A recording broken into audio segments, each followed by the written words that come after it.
Hello, I'm Essence Nelson and I'm a business major. Welcome to my video project. Enjoy. Alright, let's get started. So for my video project, I've chosen to demonstrate the HLOOKUP function. So I'll be showing you what it is and how to use it. And I chose this particular function because it's easy to use. I couldn't do a macro, that's why we're here. Now this function exists to help us find small pieces of data in large rows of information.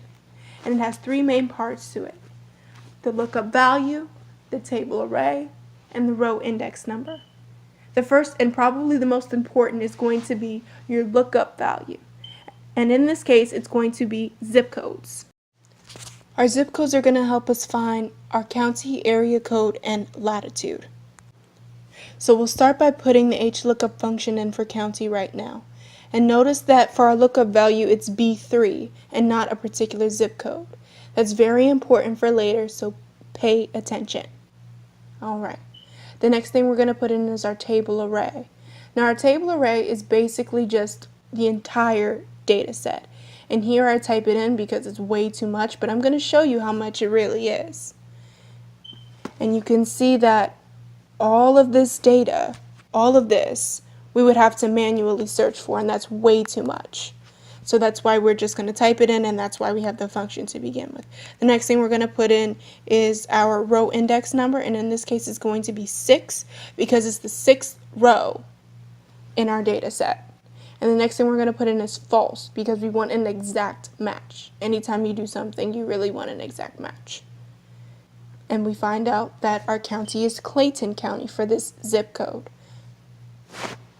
The next thing we're going to put in is our area code, and we're going to do the same thing. It's still going to be the same zip code, the same table array. The only thing that's going to change is the row index number. In this case, it's 8. We still want a false, we still want exact match, and our answer is 404. The next thing we put in is latitude for this example.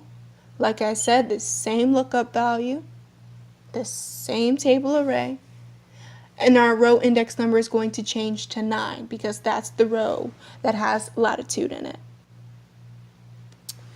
And then, like I said, we still want a false exact match, and our answer is 33.63. Okay, so now I'm going to do the second example, and in this case I'm using the zip code 30322. Now notice how in this particular example, once I put the zip code in, everything changes, and that has to do with the fact that we put in B3 for our lookup value and not one particular zip code. The lookup value only acknowledges the cell B3, not the specific examples. And because of that, when you change B3, all of the other lookup values therefore change, and the results change with. So now I'm going to do something totally different. I'm going to try an entirely different zip code. Now this is still a Georgian zip code, but watch what happens when I put it in. Notice that the values don't come up at all. And that's because this particular value is not in the data set at all, even though it is a Georgian zip code like the others. So that's one of the limitations of the HLOOKUP. The values that they look up have to be a part of the data set in order for them to find it. So thank you for watching my video, and please stay tuned for the blooper reel, okay? Thanks, bye!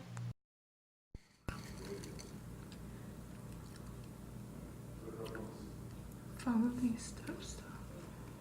I'm following the steps, okay? I'm following the steps, and I'm controlling, and I'm shifting.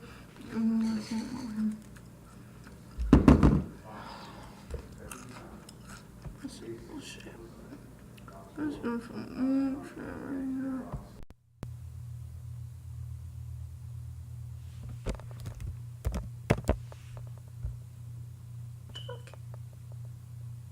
Pressing the.